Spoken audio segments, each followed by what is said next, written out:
Again, guys, if you want to keep in this room, please rename. Please follow the guidelines of our meeting.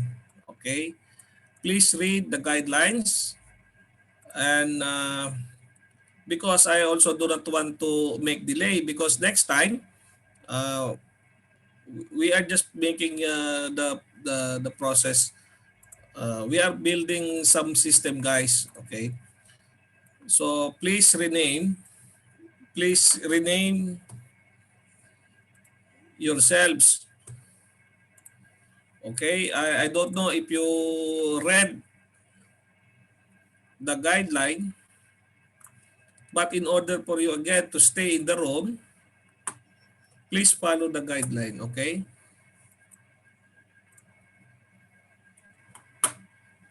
Please rename, guys, because within 30 minutes I will again kick you out, and maybe you cannot be able to enter again if I will kick.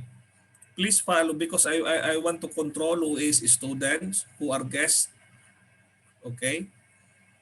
Please follow the guideline. Again, please read the guideline to avoid delay, guys. Please. It's very easy. Just rename your name. It's not hard to do at all. Okay. Okay. So again, we will come back to our topic. The NFA allows us to use the disguise doors, no? If you do not want to lock your means of egress, making sure that uh, actually it might be locked outside, but in order to prevent unwanted access of your patient, in some hospital, in order to avoid their hospital bill, they will use the exit means of egress, this exit door, to escape. And sometimes, in order to make a confusion, so if you see here in the picture, they make some sort of decoration, no? Again, for those newcomer, please uh, follow the guideline. Okay, if you are guest, write your guest. If you are student, please write you are student. Okay, otherwise again, we will implement our procedure. Okay. Anyway, you can always enter or watch our recorded session. Okay. So if you can see here, the codes permit you to use this kind of setup. Okay. So it's avoiding the patient to realize that there is just hold on, guys. So that there is an operable door. Okay. But however, make sure, especially if this door is locked, make sure that your staff, your hospital staff, or the facility staff of the hospital must be available to unlock the door whenever the emergency occurs. So uh, make sure you follow the requirements. No? Now let us discuss the allowed projection. And basically, uh, the corridor if we will use as a means of egress, should be free from any obstructions at all times. But the code, especially in a very high foot traffic facility like hospital, they are allowing some sort of exemption or projection. Okay, it's allowed for wheeled equipment like wheelchair. Okay, provided that the following are met: should not reduce the width of your corridor of about 60 inch. The fire safety training address location of training, so you need to keep your record about this. Your wheeled equipment is limited to equipment and cart in use and normally should not be parked within this if your corridor especially is used as a means of egress. Equipment and cart should be in use, should not be parked, meaning that's the meaning of that. No? Medical emergency equipment not in use, so this one can be parked. And patient lift and transport equipment, so this one, uh, wheeled equipment is to transport the equipment or to transport your patient. Okay? Where the corridor width is at least 8 feet, projection are permitted. So some like as what you see in the picture. So this is your corridor, and you have some objects, no, that might hinder the effectiveness of your escape. So you can still have those fixed furniture, provided that it should be permanently attached to the floor or to the wall. So meaning you cannot just simply remove without using some tools. Okay.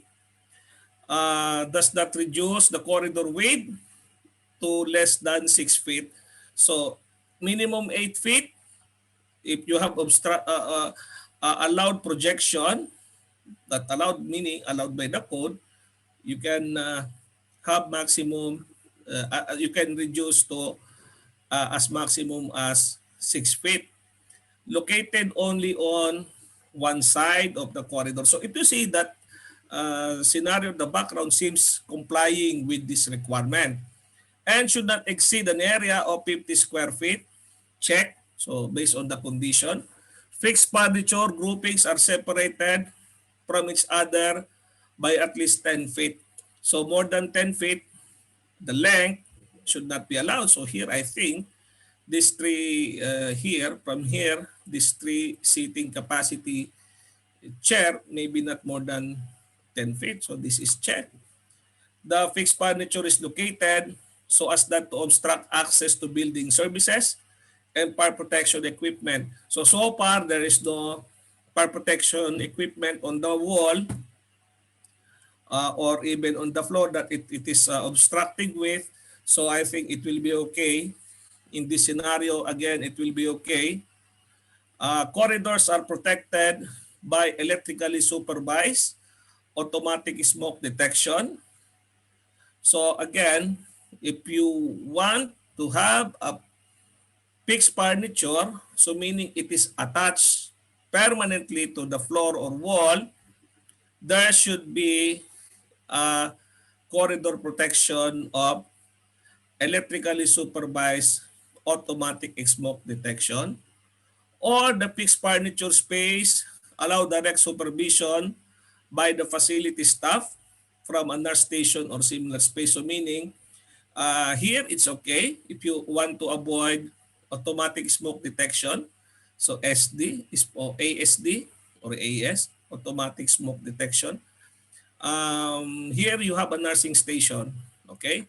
And of course, it must be, if you are using this facility 24/7, so basically 24/7 also that you should have like supervision in this area. So this will be the requirements of the code. Okay. So guys, if you see, it's very very simple, no? It is you don't need uh, to make even a calculation to understand the requirements. Exception to corridor with requirements also include non-continuous projection. So this is also okay, like, right? As what we see here, the chair is not a continuous projection. Again, it is, if you see, probably this chair, no, is fixed to the wall and to the floor maybe, I'm not sure, but for sure it is permanently fixed. And here it is fixed to the wall, but should not more than 6 inch deep.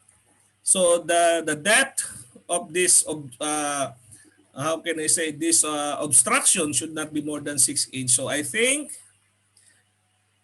here it's okay. It seems, no? Here, like what is that 6 inch here? I think, no, this is what they are talking about.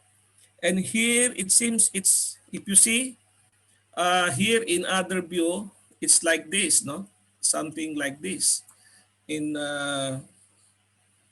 in top view. I think it's like this, no. Here it seems like this. So again, should not be more than 6 inch, no. And the most important, and should not be more than 30 inch above the floor. Okay. Here the issue only is an accessibility of whatever stuff here, no, like telephone or switches, whatever here. I don't know. This is normally for the patient's record of forms. Here, I think sanitizer. Okay, so I think this, here I'm not really sure if this is 38 inches, but it seems it's complying, no? For me. It seems, unless we will make a direct measure, we can see if it's conforming or not.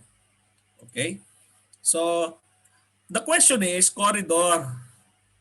So again, especially in a hospital, which is very busy facility, meaning there are, we are expecting that it has been used 24/7 most of the time. Obstructions can be stored or parked.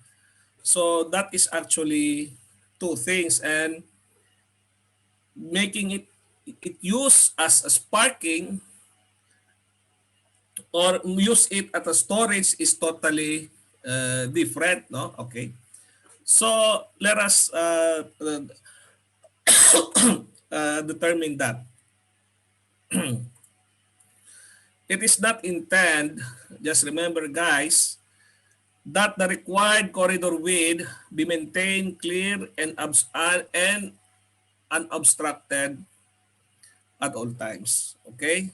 The maximum 4.5 inch projection into the required width are permitted. Okay? It is not intend that Chapter 18 of your NFPA 101 supersede the Chapter 7 of the previous NFPA with equipment is limited to equipment. Just remember guys, this will be allowed. No? This will be allowed. Okay?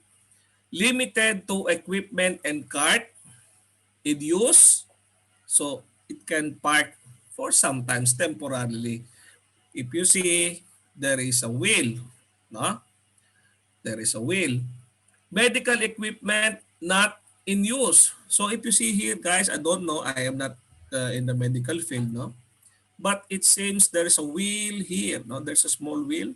So if this equipment is not in use, we can consider it to park, and it is okay.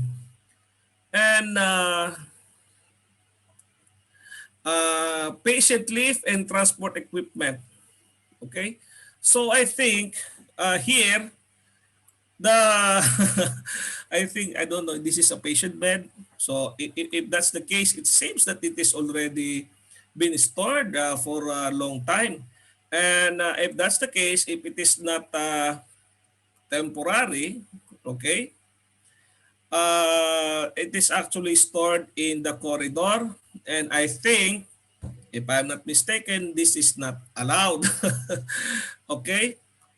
And if you see the photo on the right, has been parked temporarily, which is permitted. So again guys, if so, meaning it is not the intention of the code not to allow some of the uh,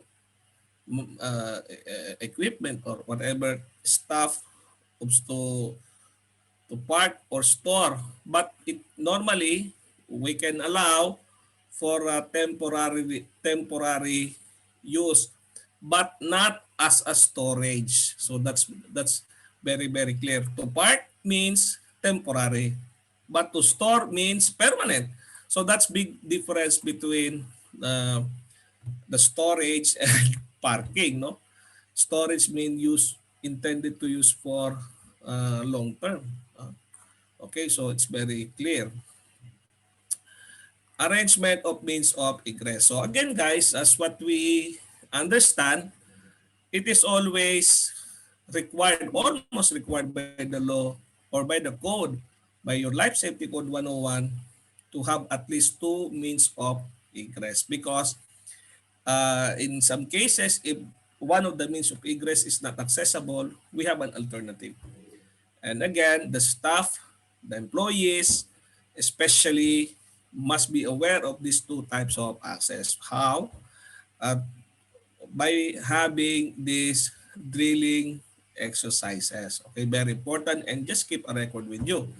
Now, uh, just if this room is intended for to let the patient to sleep, so normally there's a bed, of course, medical bed. This sleeping room should not be more than 93 square meter, okay, or no more than 1,000 square foot. And the the the the the distance, no, the distance, the D, the maximum distance between the farthest, the longest, how can I say, not farthest, the longest point, no, in your room, like here, edge to edge of the room. Okay, so okay, so here if you see guys, your two exit access door located from each other required when the sleeping room or suite, so sorry, so here what we tried to say, two door or means of egress is required if the room exceed 2,000 square feet. And as far as my knowledge is concerned, if a room is not intended for sleeping, you can consider as high as 2,500 square feet. Okay? And whatever the distance of this, the longest distance between the edges of this room, the, the, the, the two access door should be one half of the, you see here, if let's say this is 100 feet, so these two door should be 50 feet. Okay, this is what the code says. Again, we can allow, it's always good to have two doors smaller than 93 square meter. Yes, we can allow. But more than this, if it's a sleeping room, you need to provide two rooms because it's bigger space. And if non-sleeping room, 2,500 square foot. Okay? So I hope it is clear. Okay?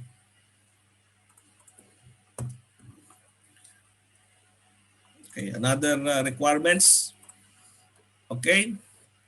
Every habitable room must have an exit access door leading directly to an exit access corridor unless otherwise provided in chapter 18 or 9. So there is a restriction. Okay, so let us see this some of the typical things we can see in a room. So if you have a sleeping suite, you can have a maximum 8 beds. Okay, so that's one thing, no? Okay, so this is also another sleeping suite. Okay, but here there is a requirements here, no? If this is different, this one is totally different because here it's there is a how can I say, uh, there is a term with this room. Okay, just it is already on the tip of my tongue. Okay, that is actually what we call intervening room. Okay, so access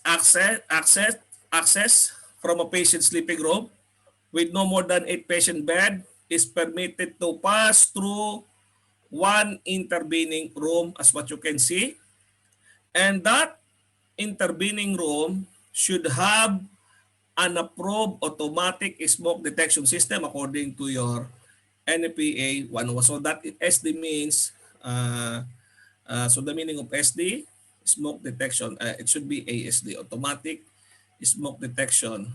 Okay? But if you have, on the other hand, have an exit door opening directly outside of the room within the finished ground level, it is not required to have an exit access door leading directly to an exit access corridor. Okay? And of course, in the hospital, there are some business room, like offices, clinic, let's say. Non-patient care suite must comply with appropriate occupancy according to their occupancy classification requirements, and the egress or means of escape must be according with the primary use and occupancy of the space, which here obviously normally for the inpatient of the hospital. Okay, now patient care suite. Okay, let us discuss this. Requirements for suites vary depending on whether the suite is intended for overnight sleeping. Okay, because if this is used for sleeping occupancy, the risk is more. Okay, so what is the meaning of patient care suite? So we have to define first before we go on. No, it is actually a series of room or spaces or a subdivided room separated from the remainder of the building wall and door. And normally, if we said, if you will go to Google, the patient care suite normally one person at a time. So this room is dedicated only, again, for one person, or sorry, one patient at a time, which most of the time incapable of self preservation. And the requirements for this type of suite depending if you are allowing for overnight sleeping. So if it is non-sleeping patient suite room, we can have a bigger space. But sleeping room, these are the requirements, no? 5,000 square feet without sprinkler. Okay?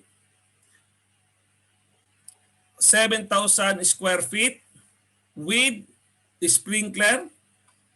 What is this? Like bell or horn, and with supervision. And here, 10,000 square feet and above, we need to have all. No? So here, supervision or alarm system. No?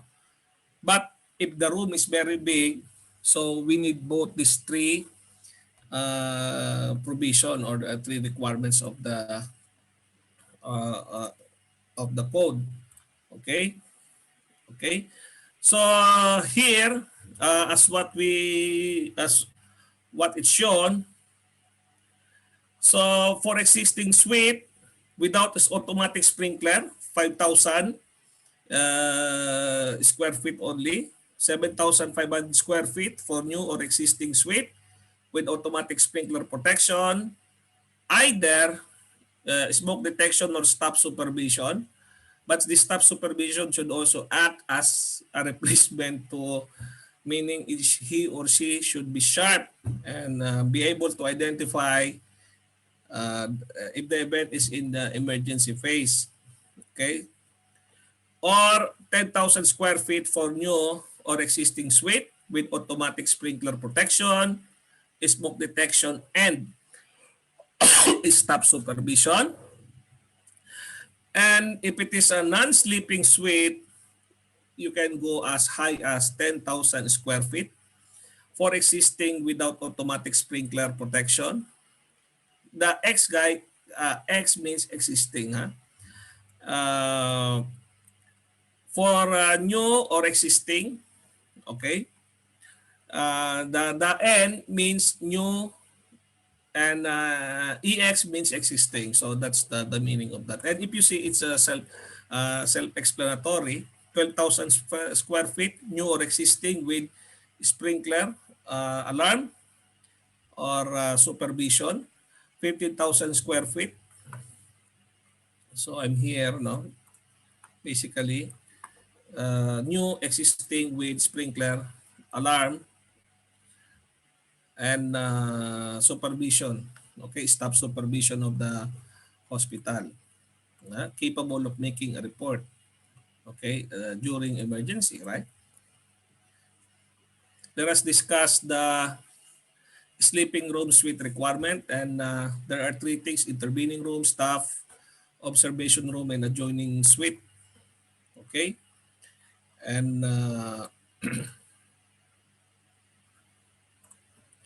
okay, so we already discussed the intervening room. It's like a room between the means of egress. No? So if you see here in this example, this is between the means of egress going to the corridor. So this is intervening room. There is a door here and there is a door out there. So this in sandwich is considered intervening room. And again, the travel distance should not be more than 100 feet in any point of location. So even here, if I will use this as a travel distance, should not be more than 100 feet. Okay. Excuse me. What else, no? So this is your nursing station. Okay. Which, again, this room is used for sleeping suite. So should not be more than 100 feet. So if it is non-sleeping suite, we can probably increase the travel distance, allow travel distance.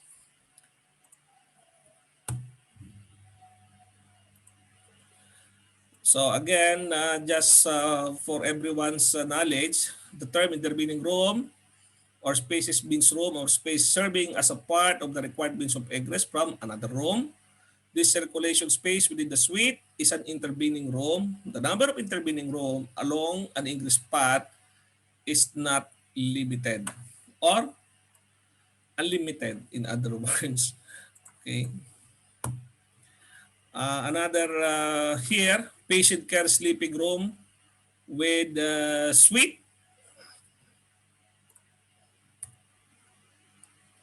So here, I think we have to blow it up.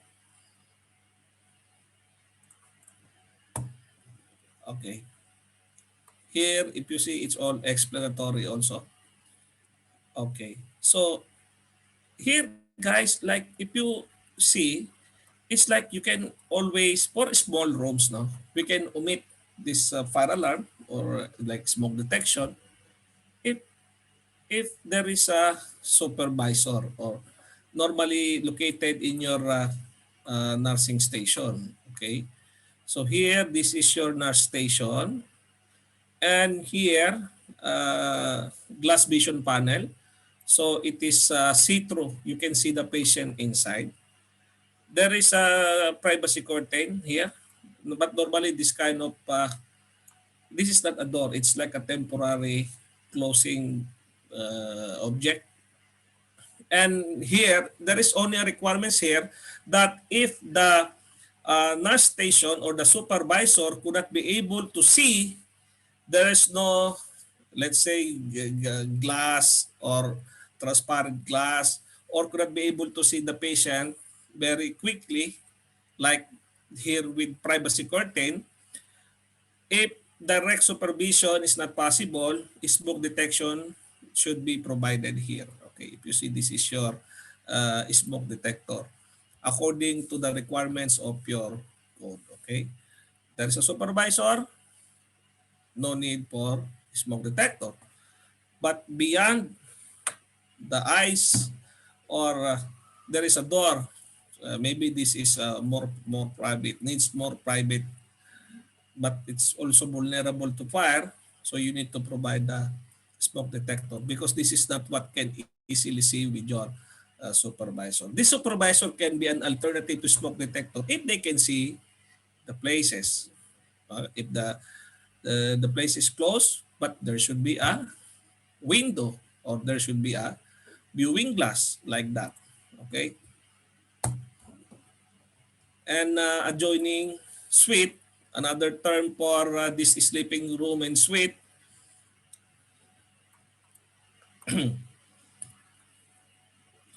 Okay, so let us make it bigger. Okay, okay. Exit path in suite requiring 2 means of egress. So here, complying with the size and travel distance requirements can pass through an adjacent patient care suite as part of required second means of egress of suite. So guys, we can two adjoining room can have a 2 means of escape, okay, if they are adjacent to each other. So in this room, this is the primary means of, normally for this room, this will be your exit. And this room, this will be your exit. But how if this is blocked, then you can use the other means of escape. And again, on each and every room should not be more than 100 feet or about 30-meter travel distance. Again, that is already been calculated by the authority or by the researcher, which I don't know how they make I think they make a simulation or based on the previous study or research on the previous fire, of course, previous fire incident. Okay, sprinkler requirements, all, just remember guys, all new healthcare or occupancy require automatic sprinkler throughout. So meaning in all area, okay, of your if it is on hospital, then you need to provide.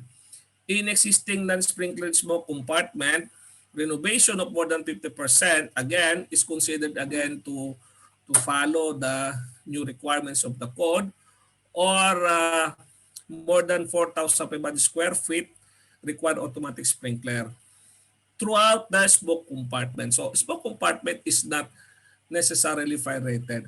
The smoke compartment is just to avoid, the leak or transfer of smoke from one area to another. Because again, most of the time, um, actually the problem in hospital is normally not a fire to make a big fire, but based on the research is normally the smoke, and not only in hospital. So very important, at least if you do not want to have a fire rating wall, which is not required, at least to have a smoke compartment. No? And the provision of the codes require existing high-rise healthcare occupancy to be sprinklered within 12 years of adoption of the code. So, meaning if today is 2021, here it's, what's this? 2016, no? So, high-rise, just count 12 years below, okay?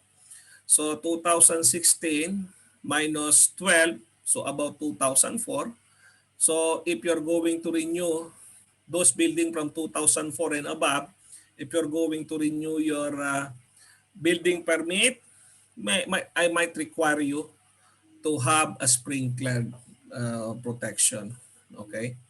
So that's the meaning of that. In new building, sprinkler are not required in closets of patient sleeping room in hospital where the area is very small. Imagine it's about 6 square foot. No? Provided that the distance from the sprinkler in the patient sleeping room to the back wall of the closet does not exceed maximum distance permitted by NFPA 13.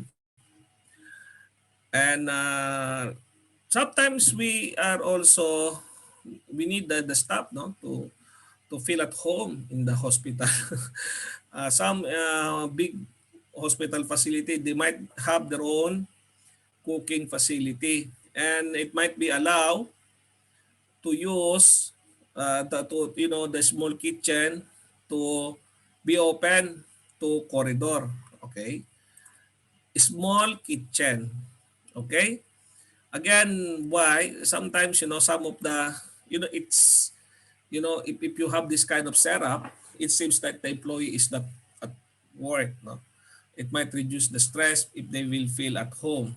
Okay, and where residential cooking equipment is used for food warming or limited cooking, or where residential or commercial cooking equipment is used to prepare meals for 30 or fewer person, one cooking facility is permitted to be open to the corridor provided of all the codes are met. Within a smoke compartment, residential or commercial cooking equipment, commercial or residential cooking equipment, guys, no? And of course, commercial cooking equipment is used for mass, mass, like in production, mass production, okay? If residential, normally is small cooking facility, okay? If you want to serve more people, so we need to have a commercial cooking appliance. And but maximum 30 person, okay, is permitted provided that the cooking facility complies with all of the condition. What is those condition? Normally, it is not considered as hazardous, okay, or it's still um, considered ordinary hazard, or uh, if there is a proper kitchen suppression system for your cooking, for your commercial cooking facility. This Ansol brand. Now we are using that brand for kitchen suppression system. And where cooking facility are protected, the presence of the cooking equipment will not cause the room or space housing to the equipment to be classified as hazardous. So this is one of the requirements of the code. This equipment should not be considered hazardous with the area. Okay? But the room or space is not permitted to be open to corridor. Okay? So this is only the issue here. The presence of cooking equipment will not cause the room or space housing the equipment to be classified as a hazardous area with respect to the requirements, but not allowed to be open to the corridor. So this is only one of the exemption, okay? But the rest we can allow to be open to the corridor except these particular requirements. Corridor, okay. Uh,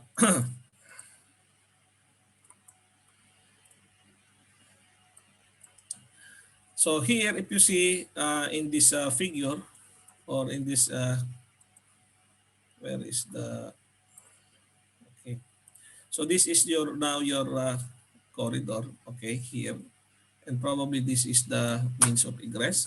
But there are areas that it is open to corridor, no? So spaces open to corridor is our topic. So this area and this area, okay? So it is allowed by the code. Normally we are seeing this, okay, in my experience, like a waiting room or a waiting area of the maybe relative of the patient.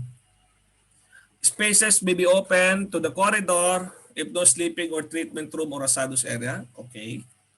Should not be treatment room or hazardous area. Okay. Hazardous means there is a combustible, corrosive, toxic. Okay. Corridors protected by smoke detection system or quick response uh, sprinkler. So we should have here a quick response sprinkler. So here, no? So here, QR sprinkler. So this one is quick response, no? And if you see, there is a smoke barrier in the room, no? And open space protected by smoke detection or supervision. This one is a standard sprinkler here, okay? And or either you can use the open space or the corridor to have this smoke detection system. If you see here, S, okay?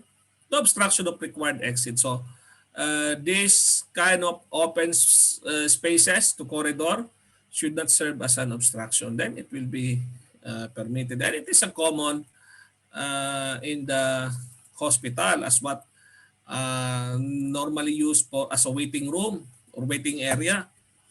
Waiting area are permitted to be open to corridor if an aggregate waiting area is not more than 600 square foot. Okay, so that's one of the requirement.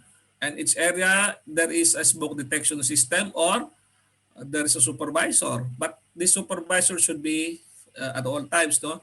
It should be near with the nursing station. Okay? And area do not obstruct access to the required exit. So if you see here, so it is a waiting room to the corridor. This chair is not serving as an obstruction. So there is still an effective width here, no? That we can use during any emergency apart from fire as well, of course. Life safety code is not just for fire, as what we always mention.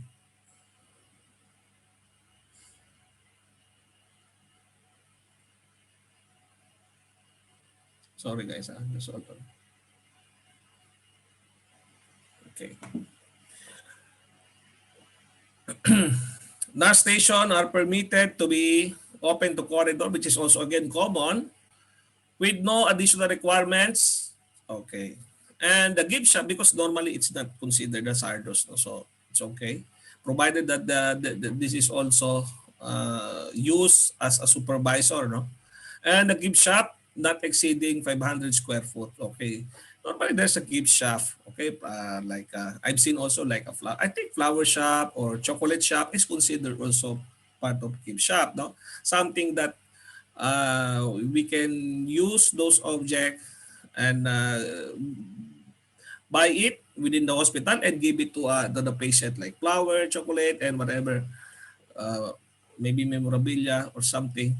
But it should not be more than 500 square feet. So if you see there is a flower shop or chocolate shop, it can be dense, but the area is relatively small.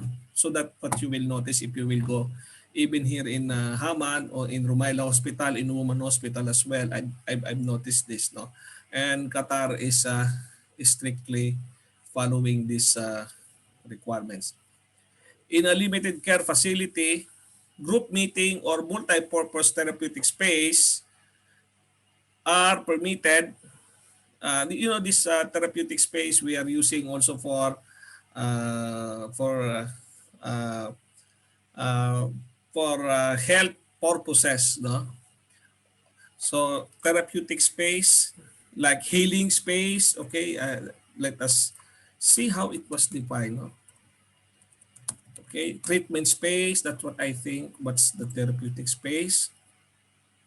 There is also a mental health counseling, psychotherapy, or mental health services. So we consider this as also as part of therapeutic space, and it can also be open if it's not required to be private. Not hazardous and open space protected by smoke detection, or there is a supervision. So that's why guys, it's normal that this kind of open space to corridor, it is nearby the nursing station. Because the nursing station, the nurse itself who is stationed to that station is actually will also serve as the most of the time as a supervisor, but again need the proper training. drilling exercises must be in place, and there should be a drilling records. And there's no obstruction, that this space should not will cause an obstruction during emergency, then it will be okay. So corridor wall is sprinklered, okay? Automatic sprinkler, AS. In a sprinkler smoke compartment, corridor wall are permitted to terminate at the ceiling where the ceiling is constructed to limit the transfer of smoke. So if it is sprinklered, guys, we don't need to make it fire rated. We can use non-fire rated material, no? And if you see, we can terminate until to the ceiling, but this termination should limit the transfer of smoke. Okay, so there should be a proper testing on this to see whether the smoke is transferring to another room. I think we call it also integrity test, or if you want a smoke transfer test, I don't know how you call that, but normally it is an integrity test also of how this compartment will prevent or not prevent, limit. So limit meaning we can allow some very minor leak, okay, but you need to follow the requirements of the code for the maximum leak requirements. There is a maximum leakage requirements that the code might permit, and there is of course an authorized technician to do this kind of tests. Okay, so obvious, this is very obvious. And if it is non-sprinklered, according to the code, you're supposed to provide 0.5 hour fire resistance rating. Okay, and this guys, if it is fire rating, should extend uh, beyond the suspended ceiling. So if this is your suspended ceiling, no, so if you see it is extended until to the next how can I say, if it is a multi-story, to the next slab or roof structure, okay, that will limit, no, the transfer of the spread of fire from, let's say, this place to this place or vice versa. Okay, so that sprinklered area, you're supposed to have a 0.5 hour fire resistance rating. Okay, if the corridor is sprinklered, okay, um, sprinkler protected, resist passage of smoke, self-latching. Self-latching, guys, meaning it will automatically self-locking, you know. How can I say? If you open, guys, even you forget to close, it will close automatically. It will, that's why self-latching. Okay, so the civil defense also might need to check that, no? Because why? As a human, sometimes we forget to close the door. No? How if there's a fire, then immediately it will spread the smoke. Then it will be very bad if the area is means of egress, no? So that's why periodically we have to check, no? If apart from this is a self-latching or automatically self-closing door, okay? There is a automatic self-closing door devices out there that you can buy, of course, for this kind of installation. Make sure that proper functionality test has been conducted prior to the inspection of civil defense. And again, guys, please comply with the requirements of our course. Okay. For SFP active member, you please put SFP before your name. For previous CFPS student, please provide your CFPS before your name.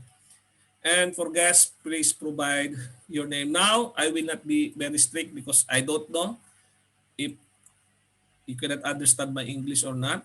Or maybe some of you do not want to comply. But if you really want to stay in our course, please comply with the established policy. So to make it a proper system here, okay?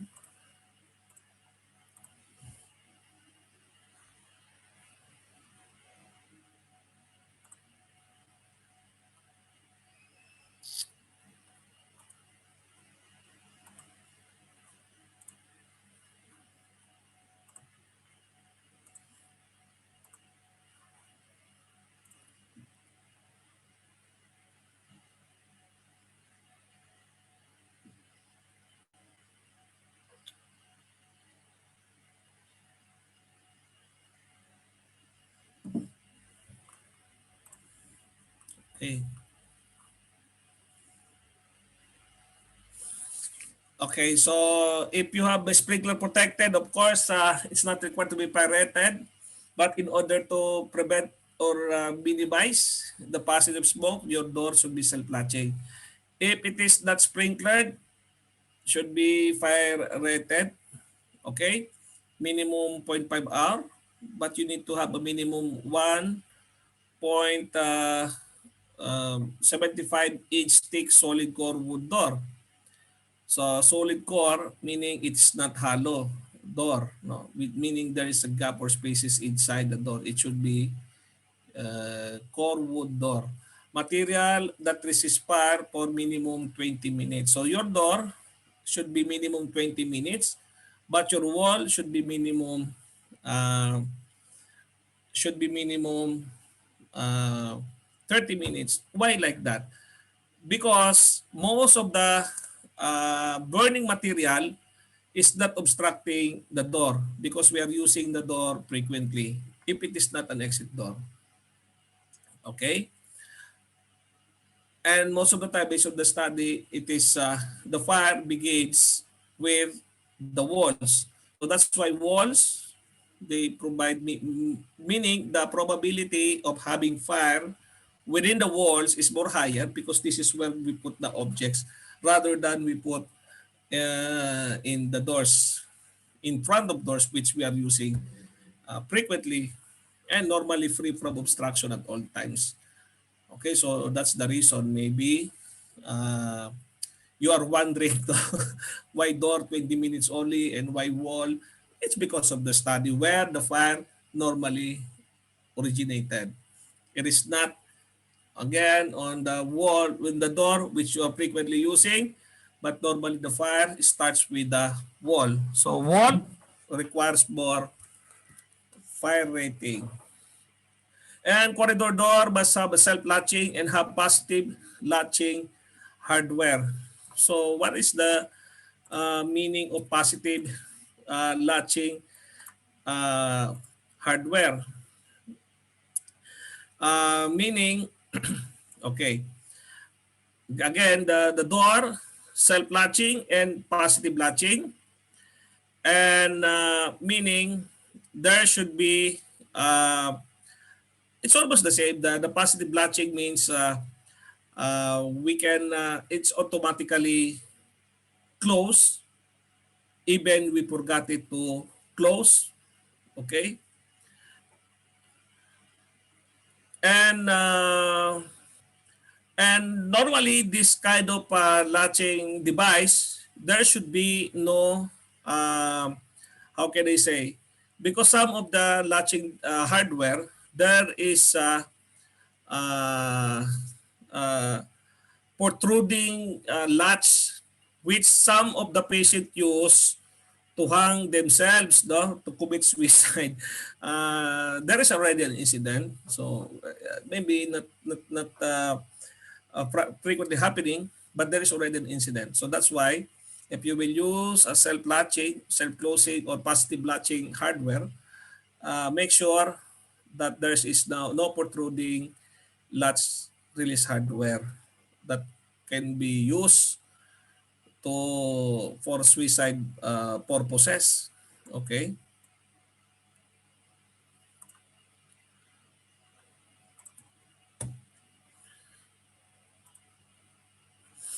Okay. Protection hazardous area.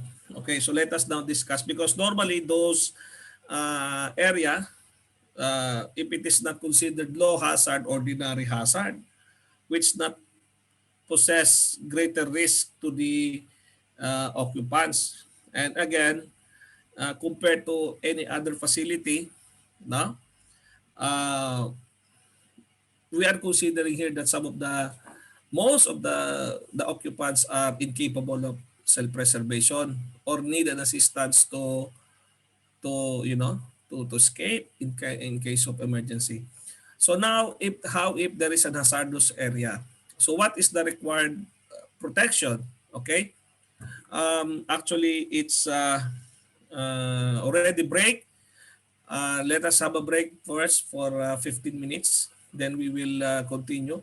If you have any question, but I think it's straightforward, the requirements. If you see most of the requirements for existing building, we are allowing smoke detection only or supervision, but in the new building, it's supposed to have sprinkler throughout, something like that. Meaning the requirements of the new buildings is more stringent.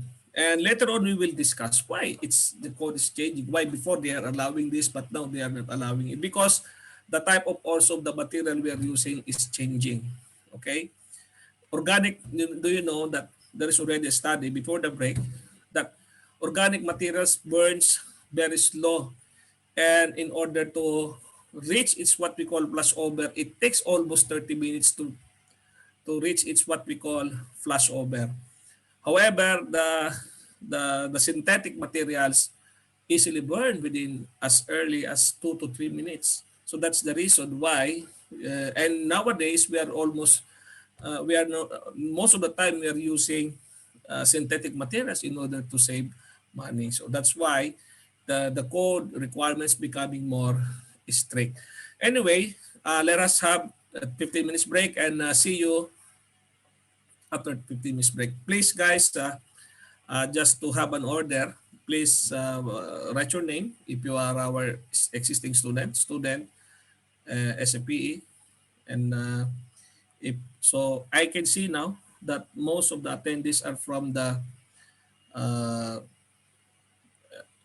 many are from previous batches. So that's why that's the reason I want to create a statistics, no?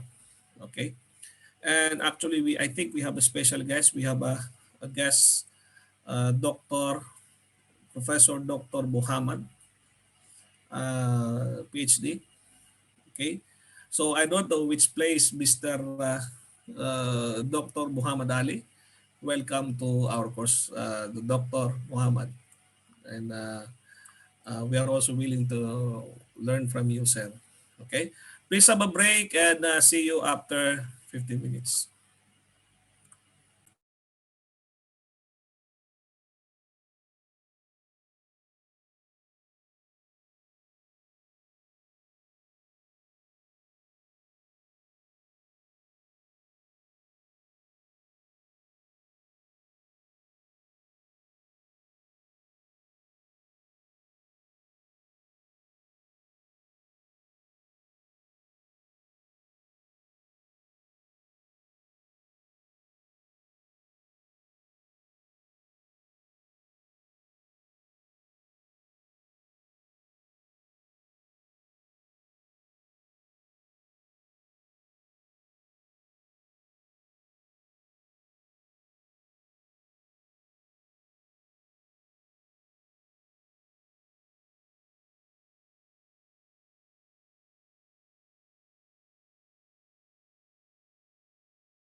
So go back to our previous lecture.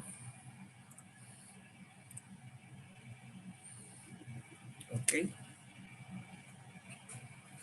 So hazardous area for new required automatic provision of automatic sprinkler protection with 1 hour fire resistance rating and with protected with smoke partition for existing 1 hour fire resistance or sprinkler. So it's again the requirement is very soft, and so others are almost the same. Okay. When a recently constructed healthcare facility is determined to be existing, protection of hazardous areas cannot be downgraded. Okay, so meaning the construction of healthcare is existing, you cannot downgrade whatever its existing protection or risk protection. No existing life safety features shall be removed or reduced or downgrade where such feature is requirement for new construction. Existing life safety feature that exceed the requirements for new buildings shall be permitted to be decreased if exceed the requirements of the new building. You can omit that. And existing life safety feature that do not meet the requirements for new building but exceed the requirements for existing building should no further diminish. So meaning you will not do and you will not decrease also that existing protection because our requirement for the again for this hazardous area as much as possible we comply with the new building requirements. Doors for 1 hour fire barrier protecting hazardous contents must be minimum 45-minute fire protection related opening, protective self-closing or automatic closing, and positive latching. So positive latching again, even there is a positive pressure in the other room, it will not prohibit the room to make it self-closing. So that's the meaning of positive latching. Doors for the smoke partition separation must be capable of resisting the positive smoke, self-closing, automatic closing, and positive latching. So it requires 1 hour fire rating, your door minimum 45 minutes. Again, I already explained the reason before the break. Okay, smoke barrier for the existing building. Subdivisioning of building space is terminology for the practice of providing smoke barrier to divide the floor into two or more smoke compartments. We have to understand that the more the area is bigger, the more it is becoming more hazardous for the easy transfer of smoke. Okay, so that's why for the existing building, the maximum dimension should be 150 by 150 here. Okay, or do not exceed by 22,500 square feet. So if you combine this 150 by 150 exceeding to 22,000, it is not allowed. Okay? So if that's the case, we need to make a barrier. We have to consider the maximum area, 22,500 should have a one smoke barrier. One smoke barrier, again, for the existing building, remember, 0.5 hour, the fire resistance rating required. And the door should have a minimum 20-minute fire rating. Because again, according to the study, most of the fire normally occur on the wall. The objects within normally located near to the walls, not near to the doors.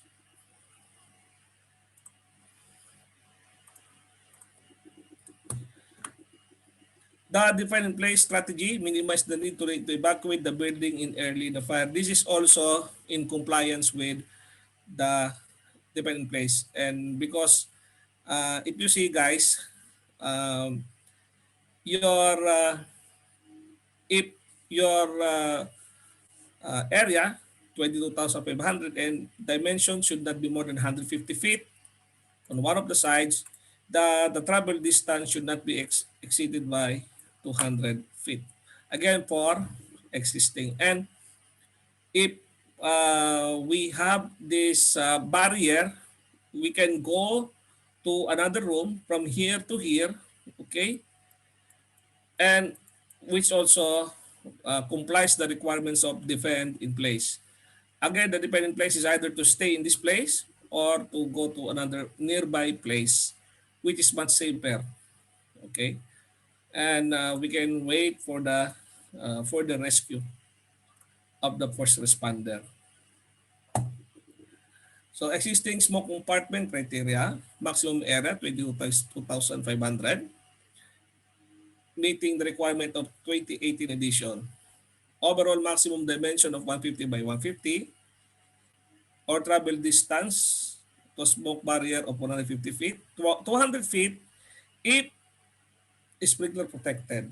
So 150 without sprinkler and 200 if there is a sprinkler. Of course, this is always in any facility, no? If you have a sprinkler, we can extend the travel distance. Barrier wall rating of at least 1.5 R. Single door are allowed in the means of egress corridor, but should not be, again, more than 22,000 by 1 square foot. Pairs of door can swing in one direction. So normally, it's better for me, guys, it's better that this door should be oriented in this way, no? So if the or for me, it didn't mention whether it's opening within or outside, but it should be uh, one direction. That's the requirement of the code. Door are similar to 20-minute fire door existing building. Wired glass can remain. Fire-rated glazing is allowed. Okay, again, uh, for uh, to if to see the patient's room, the patients in the room, or we can use the fire-rated glazing. And for 2018 smoke compartment size for hospital increased to 40,000 based on the smoke compartment being sprinklered using a quick response. So if you are using quick response sprinkler, you can exceed this to 40,000 square foot using QR or quick response sprinkler. Okay? And all patient room being limited to housing a single patient. So every room should have only one patient.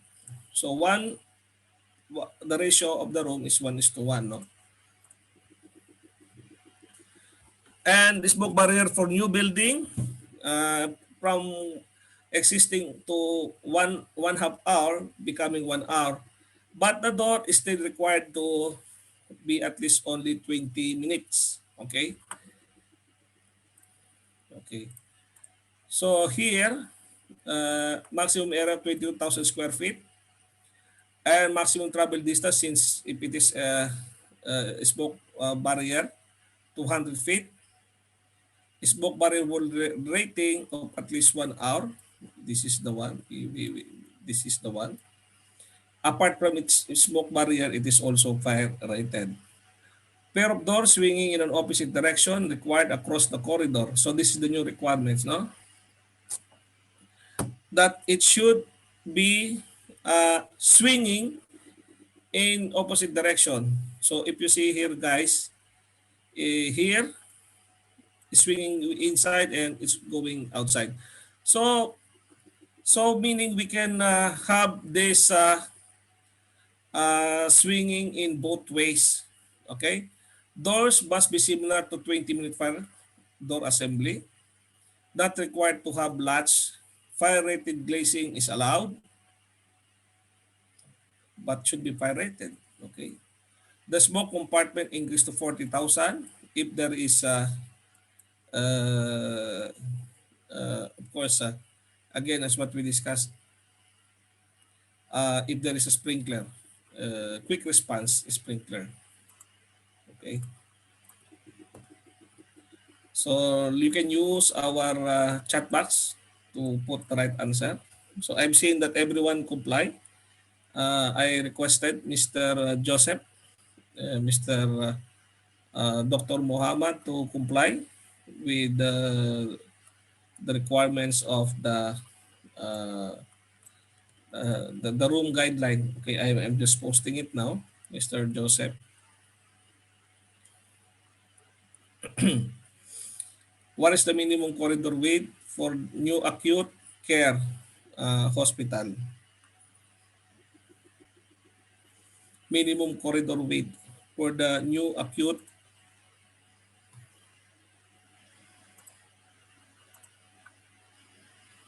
hang acute care hospital. So first of all, what is acute care? We have to clarify that one.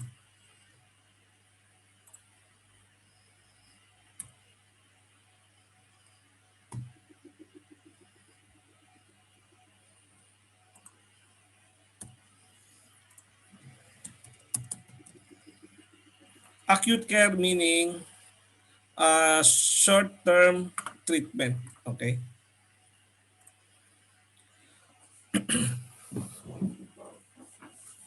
So what is the requirements? If you remember. Okay. If you remember, guys, the requirements of the corridor should not be no less than 8 feet, right? And we can allow 6 feet. We are not allowing 6 feet. There is some exemption. Uh, there is an exemption, but should be 8 feet. Okay. How large maybe? So Mr. Dr. Muhammad and Mr. Brian, correct? How large may be a sleeping suite with automatic sprinkler protection, smoke detection, and staff supervision will be. So if we have all this kind of protection and we are using as a sleeping suite, so we can reduce the the size from 15 to 10,000. No? So Mr. Muhammad, you are definitely correct because uh, the smoke detection and stop supervision with sprinkler, non-sleeping 15,000 if you remember. No? Correct. New sleeping suite less than 7,500 in area must have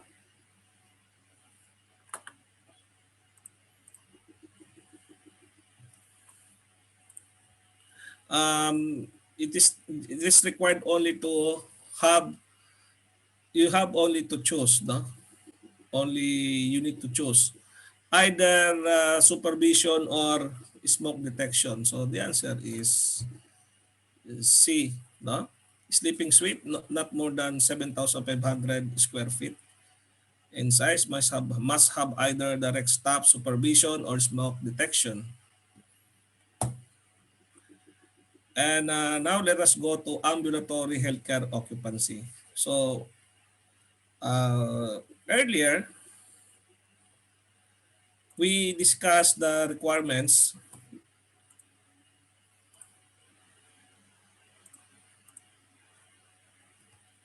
So hold on guys. To healthcare facility. Now, ambulatory healthcare. So how we define ambulatory healthcare? Occupancies used to provide services or treatment simultaneously to four or more patients. So this is similar, no, to healthcare. Four or more patient. That the difference is that the ambulatory is for outpatient basis.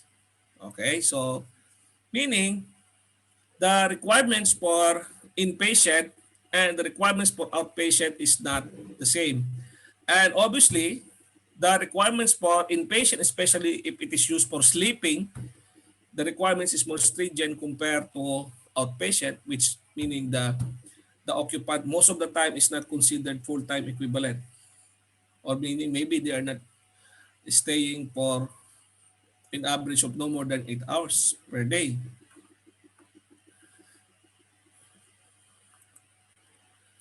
So we need to have the following requirements. The treatment for patient that renders the patient incapable of taking action of self-preservation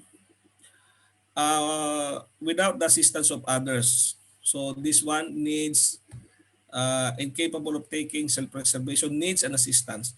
Anesthesia that renders the patient incapable of taking self-preservation. Okay. And the treatment for patient due to nature of injury or illness are also incapable of self-preservation during emergency. So the requirements are the same. The number of occupancy minimum 4 or more, but the difference between the healthcare means inpatient, and ambulatory healthcare means outpatient. So that's the difference, okay? Ambulatory healthcare occupancy provide the bridge between healthcare and business occupancy. So I can show you now that since the occupants are not full-time, the patient is not full-time, so many of the rooms considered other occupancy. Provision are independent of but similar to healthcare. Approach apply Chapter 20, 21, and apply NFPA 101A. Alternative approach to life safety. And according to the research of NFPA, the occupant load factor in 2015 changed from 2015 from 100 to 150 square feet per person for outpatient care use or ambulatory care use. No? So the formula is gross area divided by 150. So you can determine the required occupant load. So if your area is, let's say, 1,500 and divided by square foot divided by 150, so your maximum occupant load is just 10 person. Okay? So imagine that, no? So check if my mathematics is correct. 1,500 is very small space. So 1,500 only 10 occupants. So the bigger the space, the bigger you can have more, of course, more occupant. But we need to retain minimum for the, for the design, the occupant load, 150 square feet, an area per person. And of course, during this pandemic, I think we could not be able to comply with that. So I think, guys, because of the current pandemic, and it's very difficult nowadays to comply maybe these requirements in many countries because of the current pandemic. So probably, I think the current pandemic requirements for this, for the NFPA might change. No? Since before they are allowing maybe to not to have this smoke detection, but since this overcrowding and the occupant load increase, so probably now the provisions of the code might really change, it become more strict. Ambulatory care must be separated from other tenant, obviously, no? So ambulatory healthcare spaces should not be considered part of other spaces, if you see, and it should have a minimum 1 hour fire resistance rated barrier with 1.75 inch core wood, solid core wood, or self-closing door. So this one, self-closing door, minimum 1 hour barrier, and you need to comply with minimum thickness of the wood door. Okay?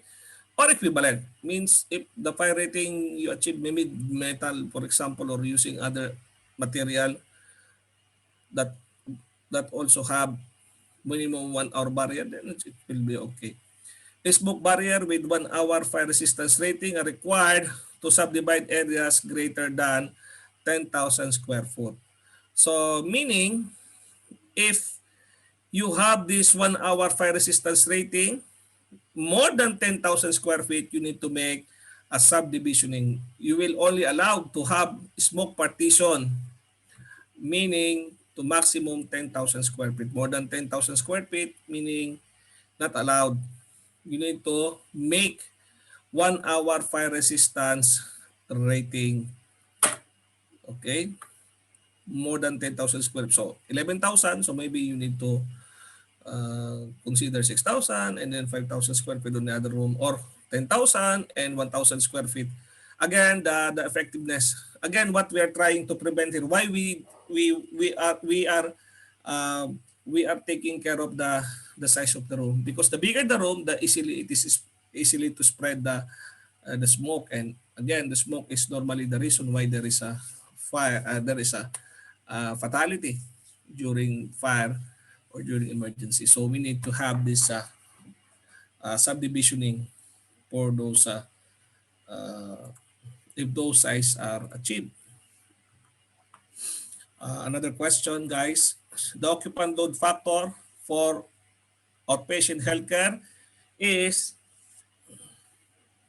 so the new requirements 2018 edition is 150 square feet per person. But again, I am expecting that this might change again. Maybe not this, but maybe the requirements of sprinkler, supervision, or smoke detection. I don't know. It might be more. Ambulatory healthcare occupancy provides services or treatments simultaneously to blank or more patient. This is similar to inpatient, guys. So your answer should be 4, yes. No? Similar to healthcare, there's no difference, only inpatient and outpatient. No? What is the fire resistive rating of fire barrier separating ambulatory care area from the other tenants in the building?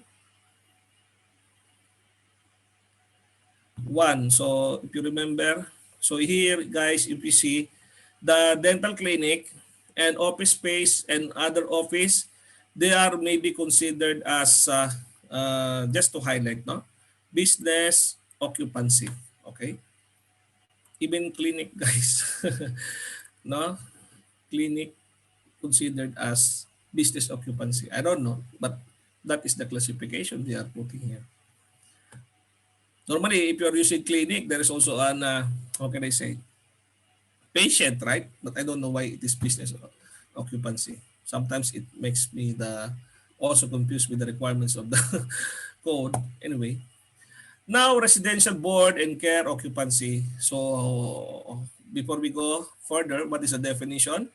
Occupancy is used for lodging and boarding of 4 or more residents. Same thing with healthcare and ambulatory of 4 or more residents, not related by blood or marriage, to the owner or operators for the purpose of providing personal care services. So, meaning the residents are not related by blood or not by blood, relative marriage to the owners or operator. So that is considered residential board and care occupancy. Okay, so like this. So the maybe the the lady here, the younger woman, probably she is a nursing aide or uh, uh, nurse. I don't know. And the elder woman is the patient. Okay. So the chapter 3, NEP 101, the ability of occupants, residents, and staff as group either to evacuate a building or to relocate from the point of occupancy to a point of safety. So that's how this kind of occupancy define the evacuation capability of the occupants.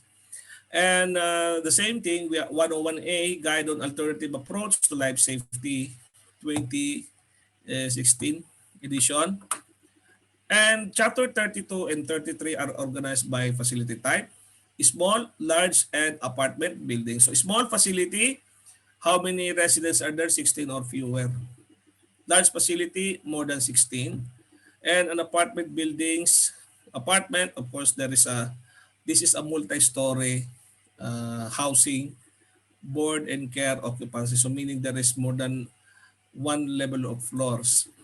And evacuation capability, there are 3 classes. No? So this makes this kind of occupancy become more sophisticated. Prompt, occupants and staff can move reliably on the point of safety in a timely manner equivalent to the capacity of a household in the general population. So general population, prop, what the general, uh, majority of the occupant can be able to perform self-preservation similar to general population. So that's the other definition of that. Slow, occupants in staff can move reliably to a point of safety in a timely manner, but not as rapid as an average population like us. No, I believe everyone is capable of self-preservation here. No? And in practical, occupant staff cannot move reliably to a point of safety in a timely manner, like infant or babies and elders with illnesses. Okay. Let us discuss.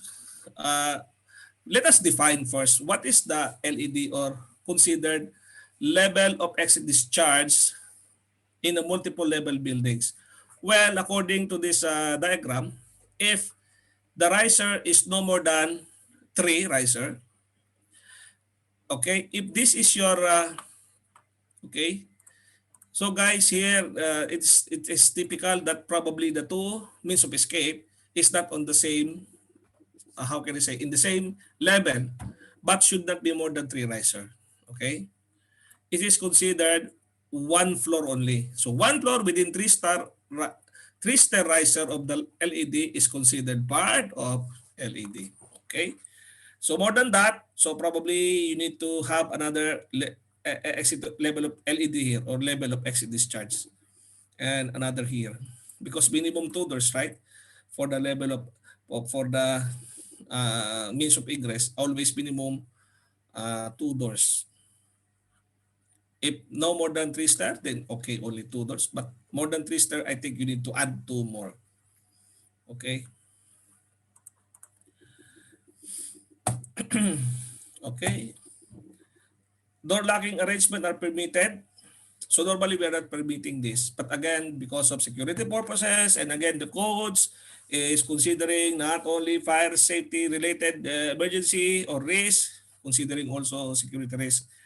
Door locking arrangement are permitted where the clinical needs of residents require specialized security measure or where residents pose security threat. What do you mean? Yes, this um, again, one floor within 3-star riser of LED is considered part of LED. So meaning even the floor are not level, but no more than 3-star, it is considered one floor. So that's the meaning of that. Okay, I hope it's clear. So meaning if there is already 4 riser, it is no longer considered similar floor. It is already considered another floor. But if we are considering exit discharge to normally in each and every floor we need to consider to have minimum 2 exit discharge. So if you have 4-star, you need to have 2-star below and 2-star above. I hope it makes sense. Okay. But 3-star and below considered one floor. More than that, considered another floor. So meaning required 2 LED, minimum 2 LED per floor.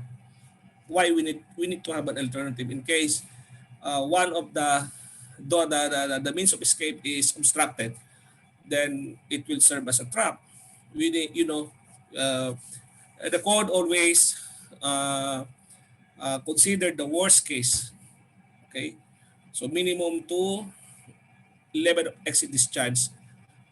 That is the requirements of NFPA 101. We cannot make it one. So door locking arrangement are permitted where the clinical needs or of residents require specialized security measure. Okay, we discussed. Staff can readily unlock the door. So your staff should be capable to do that. Make sure they are well trained to do that.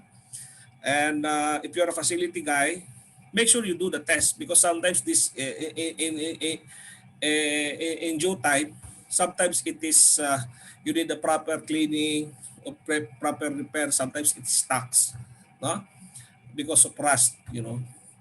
The building is protected by approved automatic sprinkler. Okay, so we can have this door locking arrangement. Provision are made for rapid removal of resident. The provision for omitting sprinkler protection in conversion is not permitted. Doors permitted to be locked in means of egress must comply also with the following. Provision shall be made by the rapid removal of occupants by means of remote control of locks. But again, we need to consider the reliability of this remote control system. Proper testing, commissioning, functionalities, whatever you call it. Make sure has been done by the contractor before the handover, or should be done periodically by the facility according to the requirements or according to the provision of the code. Keying of all locks to keys carried by staff at all times or other such reliable means available to staff at all times. So this is also applicable if, meaning, if there is an occupant, your staff should always bring this key at all time. Imagine that, no? But this is, I don't know, but I think it's very impractical to do. Maybe they will have some location where the occupants, rather than to bring all the time, put it somewhere which we can easily accessible to the staff. Only one locking device is permitted on each door. You cannot have multiple lock. So we can easily open that during emergency. So like this kind of system. Outside you cannot enter, but inside just push. Okay, just push, and sometimes it is connected to the alarm system because normally it is not used to for normal access, no. It is only used during emergency. But if you will use this one, it is integrated with fire alarm system. It will create sound if you open in 15 seconds. This is also okay. So there should be no multiple locks. Only one lock is allowed for security purposes.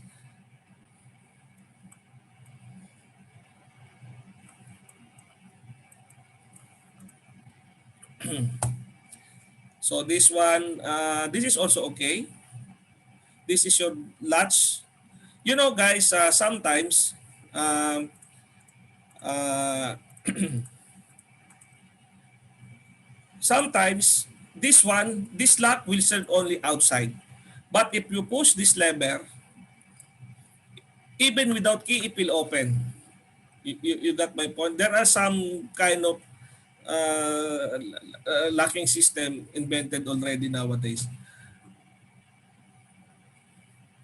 We will use this lock to lock outside, not to lock inside. But in order to unlock, some options like you use the key here or no need to use key here. If I will push this one, automatically it will unlock. This is, I've seen this kind of system many, especially in the toilet here in Hamad Hospital. Okay. Yeah, this is a very good technology, guys. You can lock here. You can use the key to not allow someone to enter. But during emergency, no need key. Okay. How if you lose the key? Then this is what the risk of having the key and requires a key to open the door. How if you lost the key for some reason because of panic, because the people panic and you also panic. So the requirements for small facilities are based on lodging and rooming houses and are very similar to chapter 26. And let us see the construction requirements for existing and new. Okay. Of the small facility. For small facility, existing, no requirements. For prompt, so imagine remember guys, prompt, most uh, most of the occupants are capable of self-preservation and slow, a little bit slower than prompt, but in practical need assistance of someone incapable of self-preservation. So for prompt, existing, no requirements because it's general. No? So prompt means like us. No? Slow, limits imposed if no sprinkler. Here, no requirements for new building. And in practical, not protected unless automatic sprinklers are installed and the new buildings no requirements for the construction requirements. Means of escape. So let us discuss the means of escape. In a small facility, every sleeping room and living area be provided with access to primary and secondary means. Primary exit is your door, of course, and normally the secondary means of escape is normally your window. But there should be a minimum size that you need to comply and minimum distance between the window opening and the floor. So much like other residential occupancy. However, the requirement for a secondary means of escape is exempted if the building is sprinklered. So you don't need secondary means of escape if there is a sprinkler system. In existing facility, requires each story of the facility to be provided with at least two means of escape. Existing, every floor, again, means as what I've shown you in the picture. No? If the level of exit discharge is more than 3 stair, so consider two floor already, different floor meaning.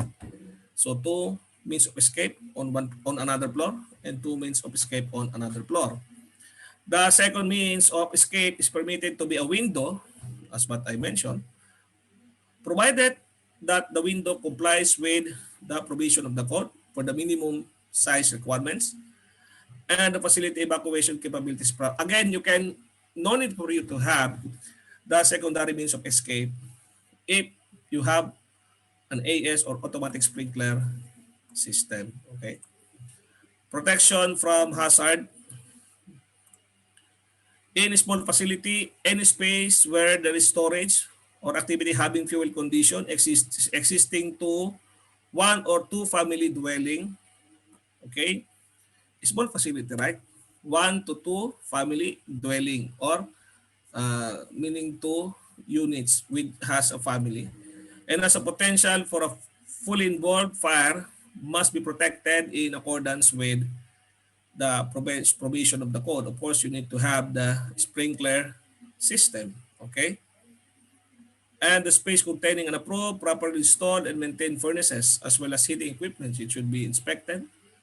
And remember guys, the heating equipment, furnace room, and cooking and laundry facility are not considered or classified as hazardous. It is common to have this kind of facility, no? And that is already considered basic equipment. The spaces requiring protection normally uh, considered hazardous. Carton storage, okay, food storage, or household maintenance items for in wholesale or institutional type of quantities and concentration or mass storage of residents belonging. Okay. And automatic sprinkler, the final one. And all new small residential board and care occupancy. Again, new small residential board and care occupancy, you should have a sprinkler with the exception of conversions for prompt evacuation capability as what we have shown you earlier. No? Not required for prompt type of evacuation capability of the occupants similar to us. For existing building or facility designated for a practical evacuation capability must be protected by sprinkler. Again, only for impractical evacuation. To avoid the confusion, again, you go back to which page is this? 74, no? In practical, you need to have the, here, where it is. Here, this is the construction requirement, no? Okay. And okay, again for the impractical, sprinkler required. For prop, no need. Okay, no requirements for the sprinkler system. Corridor wall construction. Okay, just uh, let us discuss this one.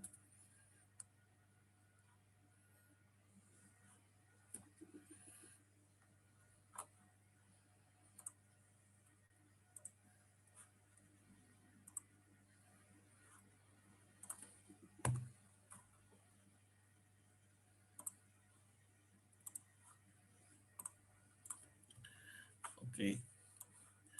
So let us discuss the attics. Attics normally is small space, normally located on the rooftop, or on the. This is a small roof space under the roof. Okay, normally on the rooftop, and we call it attic, and should be protected by heat detection system to activate the building fire alarm according with section 9.6. Attic shall be protected with automatic sprinkler that are part of the required approved automatic sprinkler shall be in accordance with 97. Attic shall be non-combustible or limited combustible construction, or again non-combustible. Okay? Or be constructed with fire retardant wood. Okay, so meaning it is a treated wood, no? According with NFPA 703. So in short, use non-combustible material and use automatic sprinkler and heat detection system. I'm not, I don't know why the requirements for attic is very, uh, I think very stringent, very, but maybe most of the fire came from that portion also for some reason. Because most of the time, we are using that, I think, uh, normally unoccupied and normally used as a storage. So maybe that's the reason why the requirements there are very stringent. We are using that most of the time as a storage area. What's many, it is very common even in the American, because this provision of the code is based on the general population attitude or habit, right?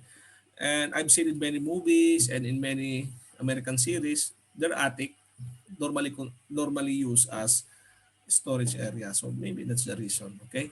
So that requirement there is more stringent compared to normally occupied spaces. Okay, corridor wall construction. So requirement for new large facility work together to provide needed life safety, respected of the evacuation capability of the residents. Requirements for existing large facilities are based on requirements for hotel. So take note, for large uh, residential healthcare occupancy, the requirements are based on the requirements for the hotel facility, and the requirements for impractical evacuation, of course, based on the healthcare requirements. Incapable impractical evacuation is equivalent to a person which is not capable or incapable of self-preservation, as what we discussed many times. Okay, minimum construction requirements, and there's a table in your NFPA 101. Set the allowable construction type for large facility. So again, large facility of residential and healthcare occupancy follows hotel, the code, and for the requirements, and for impractical occupancy follows, healthcare occupancy. Table set the allowable construction type, and it offers an option to existing large facilities with impractical evacuation capability instead of complying with the provision of Section 33. The facility can meet the requirements of Chapter 19 for limited care facilities.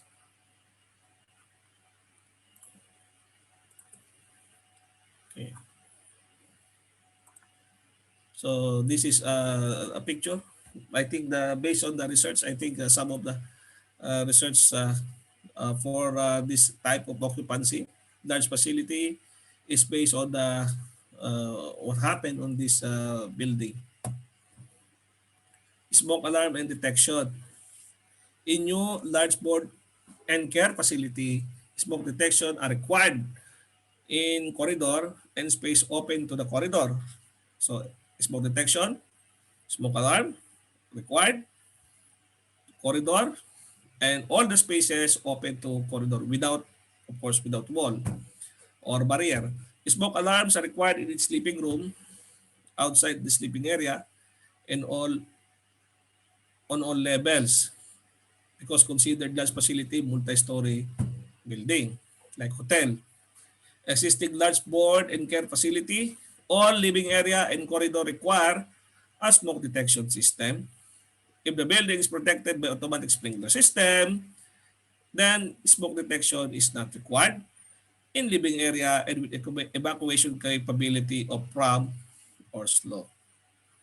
So you can omit these two things if you have sprinkler system for prom or slow type of occupancy only, not for incapable of self-preservation.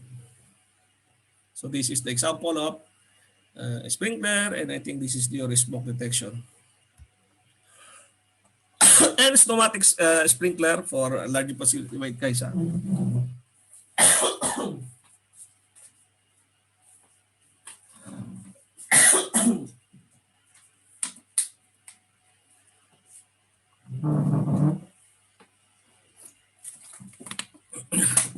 all new large facility buildings must have automatic sprinkler, and all high-rise building must have automatic sprinkler as a requirement for the hotel facility as well.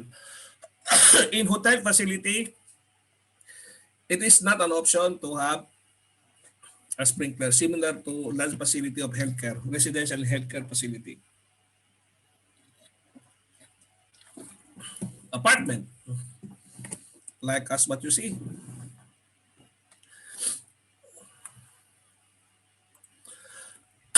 Okay now? Okay. Apartment. So I think you see like it's Esdan. I'm actually staying here in Esdan. So apartment address the minimum requirements for apartment building in which one or more apartment is used for board and care. This section cover requirement in addition to those in chapter 30 and 31. Okay. Operating feature is small and large facility.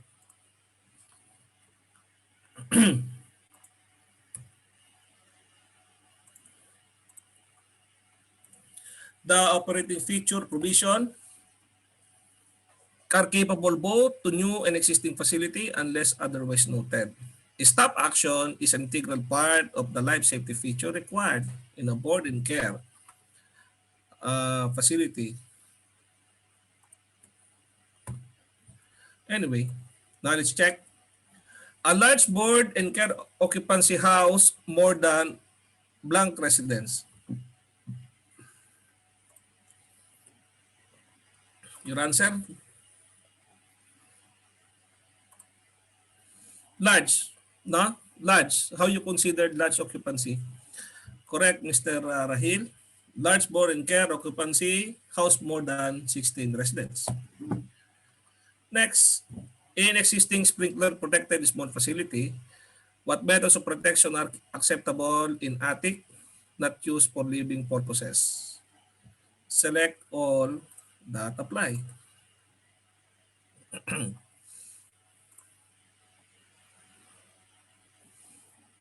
If you remember, as what I told you, the requirements for the attic is more stringent because even when I'm watching, although I do not have an attic personally, most of the American houses even they have attics. No, they love to have an attics. Apart from that, they also love to have basement. I don't know. This is normally the construction type of American houses. And remember, the requirements for attic is more stringent compared to the to the space where the patient occupied, either capable or incapable of self-preservation. So your answer, Mr. Rahil, is correct. All. Remember? In existing sprinkler protected small facility, all of those methods of protection are acceptable in attic, not used for living purposes. Not used for living purposes. And that's what I tell you earlier. Normally, they're using this for storage purposes.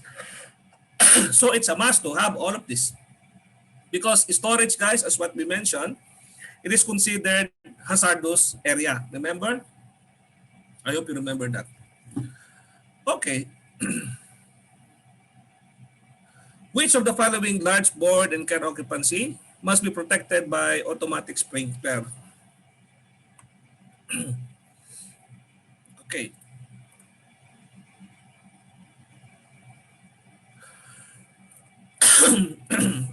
Remember, guys, if you remember, the requirements for large board and car occupancy is based on hotel, right?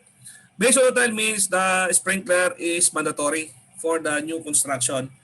And it is also mandatory to have the sprinkler for uh, uh, for an occupant impractical or incapable of self-preservation. If you remember that, I think I mentioned many times.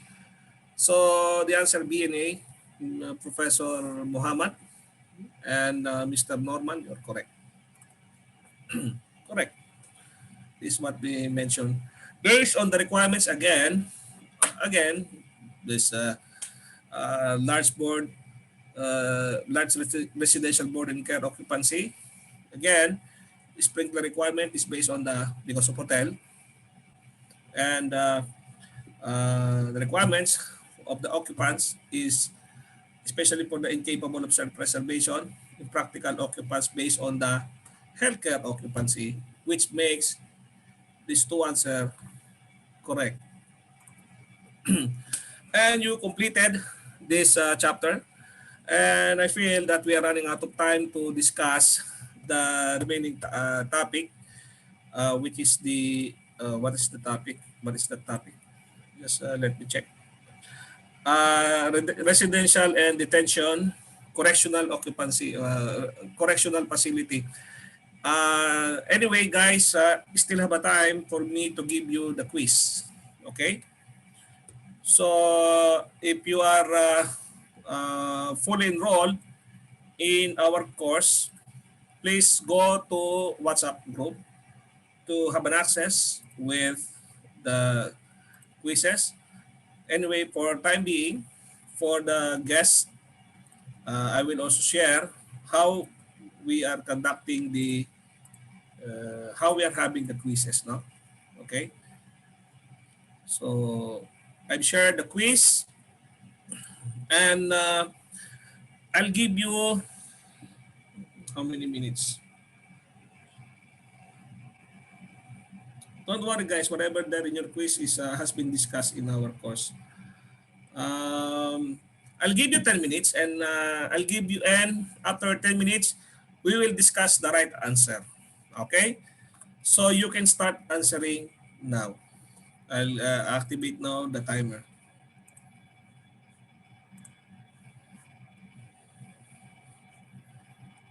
Please answer now, guys, your quiz.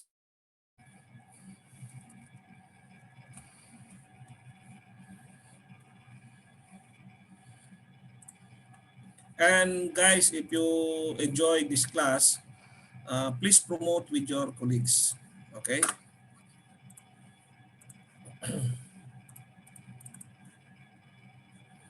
So I'm giving you 10 minutes to answer.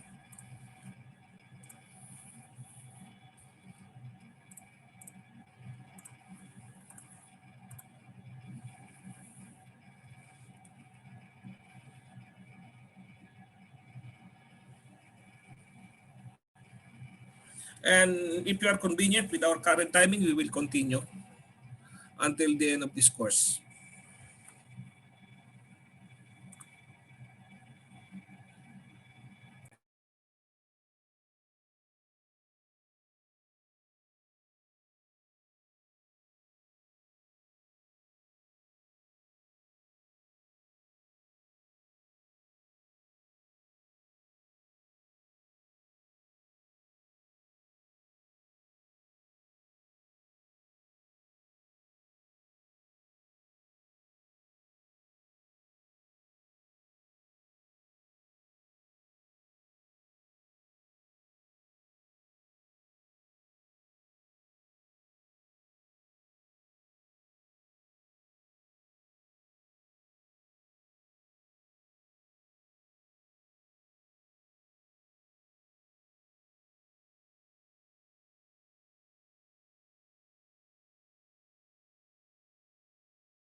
Okay, guys, time is up. Let us discuss the correct answer, and please take note. Please take note the right answer. Okay, okay. Wheeled equipment in healthcare care occupancy in corridor. It's allowed, guys. If it is just park, not temporary, not permanent.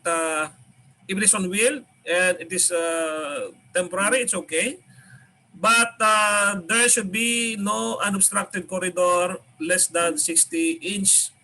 So the answer in the first question is D. Page number 16 of your handouts. Please check your handouts, guys. Number 2, non-continuous fixed projection. So are you with me? Okay, so I think you are with me, right? So number 2, non-continuous fixed projection in a healthcare corridors may not encroach on the required corridor width by no more than, so if there is a fixed projection, but should be no more than 6 inch. So this is page 18 of your, please check the page 18 of your handouts. The number of intervening room with within hospital patient care we discussed, right? It is not limited or unlimited. Okay, that is page number 28 of your handouts. A waiting area in a healthcare occupancy. Number 4, may be open to the corridor if the aggregate waiting area in the smoke compartment do not exceed 600 square foot.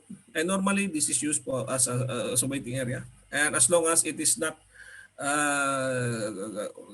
causing distraction or not causing obstruction, I mean, with the corridor, there's no problem. No more than 600 square foot. Page number 40 of your runouts, guys.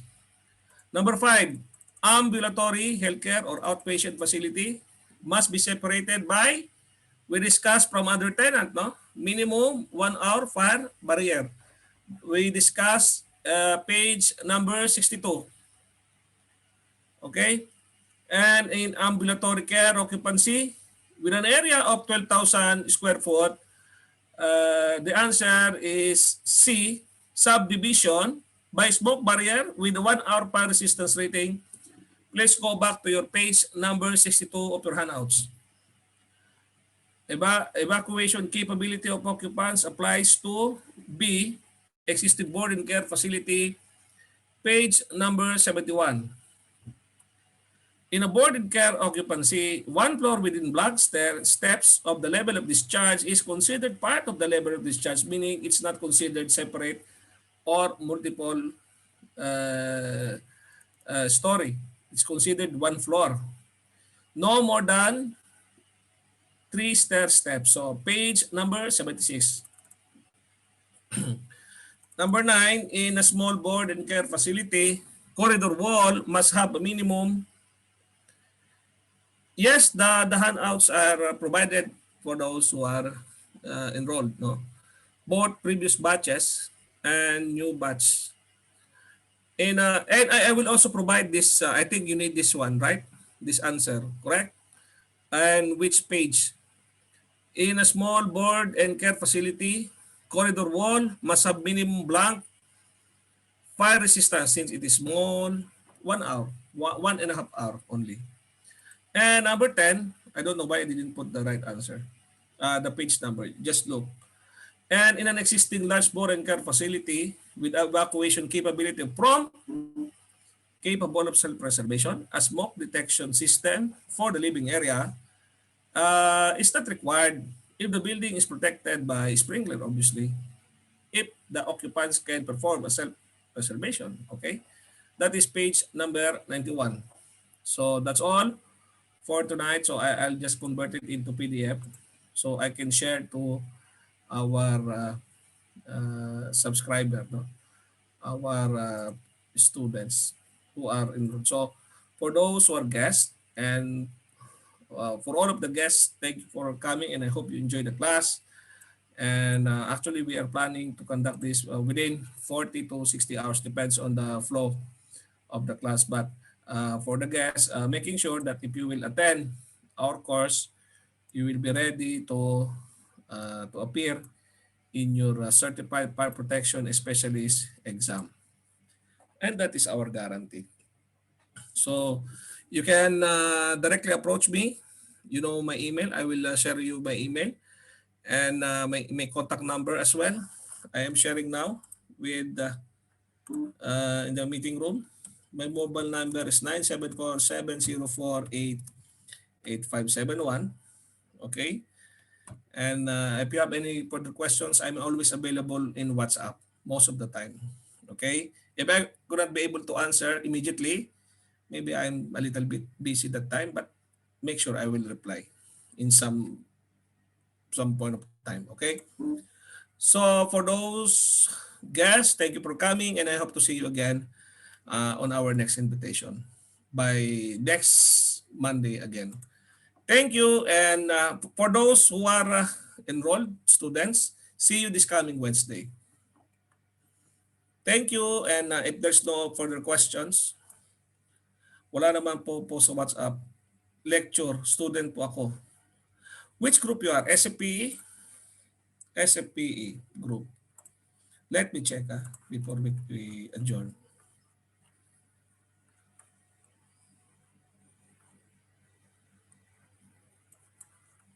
Hindi ko ba na-share? Mali yata. Ba't ganon?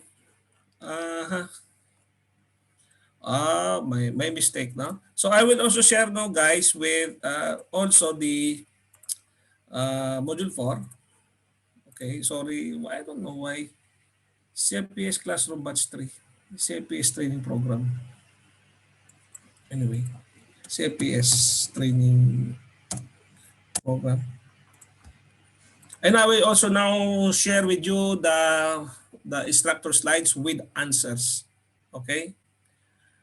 So this and the answer with pages and the full version of the handouts I will also share.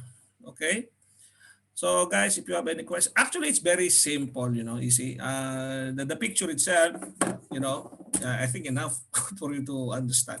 Anyway, so we will continue the discussion of NFPA 101. We'll cover all type of facility, and we will move to, maybe next time we will move to fire suppression or fire alarm system. Okay, we will discuss everything and making sure we will be prepared. And I'm hoping that every one of you will pass the CFPS exam. It is not a rocket science. It's very easy compared to becoming a doctor, like our guest tonight. It's more difficult to become a doctor rather than to pass your multiple choice question, guys. Okay? So if there's no other questions to send an advice. Yes, I already sent the chapter 4.